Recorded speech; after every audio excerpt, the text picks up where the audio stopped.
खोल करके सुन लो रे सब लोग, कल 5 जून गुरुवार के दिन पड़ रही है दशमी तिथि।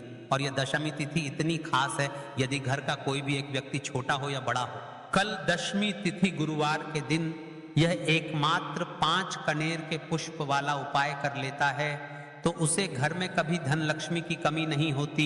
श्री शिवाय नमस्तुभ्यम। हर महादेव। देखिए कल दशमी तिथि है और विशेषकर मेरी माता बहनों से निवेदन है कि कल दशमी तिथि के दिन आपको मात्र यह 5 कनेर के पुष्प वाला उपाय अवश्य करना चाहिए। देखिए तो आपको कल दशमी तिथि के दिन अपने गांव के शिव मंदिर में जाकर के इस उपाय को अवश्य करना चाहिए। देखिए यदि आपको ऐसा लगता है कि आपके जीवन में बहुत ही ज्यादा दुख कष्ट चल रहे हैं जो कि कभी समाप्त ही नहीं हो पा रहे हैं, तो आपको या फिर आपके परिवार में से कोई भी एक व्यक्ति ये 5 कलर के पुष्प वाला उपाय कल 5 जून गुरुवार दशमी तिथि के दिन अवश्य कर। भगवान को खोजते रहते हो कि भगवान ने मुझे कुछ क्यों नहीं दिया, तो शायद आपकी राशि में दोष चल रहा होगा या आपके भाग्य में चल रहा होगा।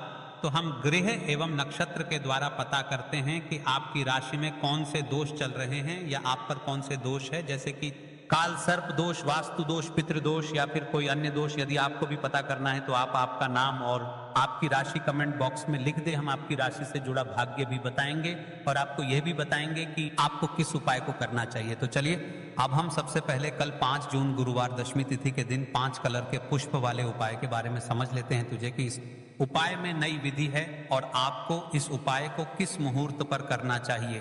तो देखिए दशमी तिथि का शुभ मुहूर्त रहता है वह प्रदोष काल का रहता है, लेकिन के पुष्प वाले उपाय के बाद हम आपको कुछ और उपाय बताने वाले हैं। और हाँ, हम आपको आज की इस वीडियो में अंतिम में कुछ ऐसी बातें बताने वाले हैं जो आज तक आपको किसी ने नहीं बताई होगी और अपने ना ही सुनी होगी, क्योंकि ये श्रावण महीने से रिलेटेड है और विशेष है। तो वीडियो को अन्य तक देखिएगा, वीडियो को बीच बीच में से कट कर ना देखें। तो चलिए अब उपाय की ओर चलते हैं। सबसे पहली चीज दोस्तों, ये जो उपाय है ये 5 कनेर के फूल वाला उपाय है।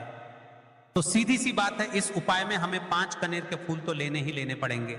अब यहाँ पर एक सबसे बड़ी गलती होती है जो कि आप उपाय में करते हो और आपको पता भी नहीं लगता है, जो कि हम आपको बताते हैं। देखिए जो आप 5 कनेर के फूल लेकर आओगे, सबसे पहले तो कनेर का फूल आप लोगों को पता होगा कि कैसा होता है, हम आपको जब भी बता देते हैं। कनेर के फूल वह होते हैं जो कि पीले कलर के होते हैं, लंबे लंबे से होते हैं। आप लोगों ने देखे भी होंगे, आप लोगों ने जो थंबनेल में फूल देखा हुआ था वही कनेर का फूल होता है। तो आप लोगों को वैसे ही 5 कनेर के फूल लेकर आने। सबसे पहले तो अपने घर के पास में जो शिव मंदिर हो, शिवालय हो, जहां पर शिवलिंग विराजित हो, वहां पर आप लोगों को पहुंच जाना है। अब वहां पर पहुंच करके सीधा हमें जाकर उपाय करने लग जाना है। नहीं, आपको पहले अपना शिव जी के मंदिर के अंदर प्रवेश करना है, भगवान शिव जी के दर्शन करना है। पहले आपको अपनी पनी पूजन अर्चना करनी है, जैसे लोटा जल जो लेकर गए हैं भाई, वह एक लोटा जल चढ़ा दें। इसके अलावा जो भी पूजन सामग्री है आपकी, फूल धतूरा, गुलाल, अबीर गुलाल, जो भी चीजें हैं, चंदन वगैरह, उन सारी चीजों से आप पूजन अर्चना कर सकते हो। पर जो उपाय के 5 कनेर के फूल हैं वह आप अलग ही रखना, वह उपाय के समय ही हमें निकालने हैं। तो पहले आप अपनी पूजन अर्चना कर लेना, जैसे आप गुरुवार के दिन करते हो, गुरुवार दशमी तिथि के दिन करते हो, वैसे आप अपनी पूजन अर्चना कर लेना है ना। इसी तरीके से शाम के समय है, शाम के समय जब आप अपने घर के पास में जो शिव मंदिर हो वहां पर पहुंचोगा, तो पहुंचने के बाद आप पहले अपना वह घी का दीपक जलाना।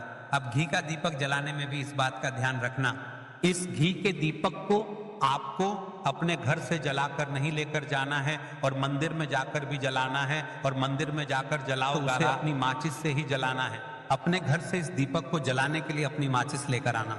अगर आपने मंदिर में किसी और की माचिस ले ली इस दीपक को जलाने के लिए, अगर आप शाम के समय इस वाले उपाय को कर रहे हो, तो भाई इस उपाय को करने का फल जो है उस व्यक्ति को भी मिल जाएगा जिस व्यक्ति की आपने माचिस ली होगी।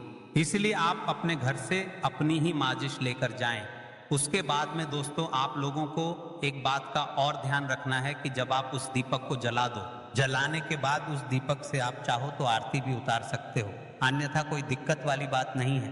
आप उस दीपक को भगवान शिव जी के इतने पास मत रखना कि भगवान शिव जी को लगी, थोड़ी दूरी बनाकर ही जो है आप उस दीपक को जो है भगवान शिव जी के शिवलिंग के पास में रखना, क्योंकि अभी हम जो है भगवान शिव जी को प्रसन्न करने वाले हैं। तो इसलिए जो है भगवान शिव जी को आंच ना लगे, इतनी दूरी बनाकर आप उस दीपक को रख दीजिएगा। जैसे ही आपकी पूजन अर्चना हो जाती है आप जल चढ़ा देते हैं। सुबह के समय गए तो जल चढ़ा देते हैं, पूजन अर्चना हो जाती है। फिर आप उसके बाद में भगवान शिव जी की शिवलिंग के पास में कहीं पर भी बैठ जाइए, सामने बैठ जाइए या आसपास बैठ जाइए। उसी तरीके से शाम के समय है, दीपक जैसे ही लग जाए तो भाई आप अपना उपाय को यहाँ पर कर सकते हैं। और उपाय को करने से पहले आप अपने वह 5 कनेर के फूल निकाल लीजिए, क्योंकि अब हम यहाँ पर उपाय को करने वाले हैं। उपाय को करने के लिए आप शिवलिंग के सामने भी बैठ सकते हैं, आसपास भी बैठ सकते हैं, कोई दिक्कत वाली बात नहीं है। अब हमारे पास 5 कनेर के फूल हैं, तो सीधी सी बात है कि इन 5 कनेर के फूलों को हमें 5 अलग अलग जगहों पर यहाँ पर चढ़ाने हैं। अब वह 5 अलग अलग जगह कौन सी हैं वह हम आपको बताते हैं। देखिए, 5 अपने कनेर के फूल आप अपने सामने निकाल कर रख लीजिए। अब 5 कनेर के फूल में से सबसे पहला वाला कनेर का फूल आप लोग उठाइए और पहले वाले कनेर के फूल आपको कहां पर चढ़ाना है, वह आपको चढ़ाना है भगवान शिव जी की शिवलिंग के ऊपर। जो गणेश जी वाला स्थान होता है वहां पर, अब भगवान शिव जी के शिवलिंग के ऊपर गणेश जी वाला स्थान कहां पर होता है? भगवान शिव जी की शिवलिंग होती है, शिवलिंग की जलाधारी होती है। जलाधारी का जो राइट हैंड साइड होगा, मतलब शिवलिंग की तरफ से खड़े होकर देखना कि भगवान शिव जी का सीधा हाथ कौन सा है, राइट हैंड साइड कौन सा है। उस राइट हैंड साइड पर आपको यह पहले नंबर का कनेर का फूल समर्पित करना है। और जो फूल का खिला हुआ भाग होगा ना, वह शिवलिंग की तरफ करके ही आप लोग जो है इस पहले नंबर के फूल को भगवान गणेश जी वाले स्थान पर समर्पित करना, जलाधारी के राइट हैंड साइड पर। अब दोस्तों निकाल लेना अपना दूसरे नंबर का कनेर का फूल है ना। अब दूसरे नंबर के कनेर के फूल को आपको कहां पर समर्पित करना है या आपको समर्पित करना है? भगवान कार्तिकेय जी वाले स्थान पर। अब गणेश जी वाला स्थान राइट हैंड साइड पर होता है, तो कार्तिकेय जी वाला स्थान लेफ्ट हैंड साइड पर होता है, जलाधारी के ऊपर है ना। तो जलाधारी के ऊपर जो लेफ्ट हैंड साइड का जो हिस्सा है, वहां पर कार्तिकेय जी के स्थान है। तो इस दूसरे नंबर के फूल को आप वहां, मतलब वहां पर समर्पित कर देना और भगवान से प्रार्थना कर लेना। और फूल का खिला हुआ भाग शिवलिंग की तरफ ही होना चाहिए। अब बात आती है तीसरे कनेर के फूल की, तो तीसरे कनेर के फूल को भी आपको लेना है और इस तीसरे कनेर के फूल को आपको माता अशोक चंद्र जी वाले स्थान पर समर्पित करना है। अब ये माता अशोक चंद्र जी का स्थान कहां पर होता है दोस्तों? ये जो स्थान होता है, ये जलाधारी के बिल्कुल बीचों बीच में होता है। आपने पहला फूल भगवान गणेश जी वाले स्थान पर चढ़ाया, दूसरा फूल कार्तिकेय जी वाले स्थान पर चढ़ाया। अब ये तीसरा फूल जो है इन दोनों फूलों के बीचों बीच चढ़ेगा, मतलब पर माता अशोक सुंदर जी का स्थान होता है। खिला हुआ भाग शिवलिंग की तरफ करके ही जो है इस तीसरे नंबर के फूल को आप समर्पित कर देना माता अशोक चंदी वाले स्थान पर। अब बात आती है चौथे नंबर के फूल की। तो दोस्तों, जो चौथे नंबर का फूल होगा, ये आप लोगों को कहां पर समर्पित करना है? ये आप लोगों को समर्पित करना है भगवान शिव जी की शिवलिंग के ऊपर जो एक पात्र टंगा हुआ होता है, जिससे बूंद बूंद करके जल टपकता है, जिसके अंदर शिव जी की 5 बेटियों का स्थान होता है, जया, हरा, शामली, बारी, दौतली और देव। उस पात्र के अंदर जो है आप लोगों को क्या करना है?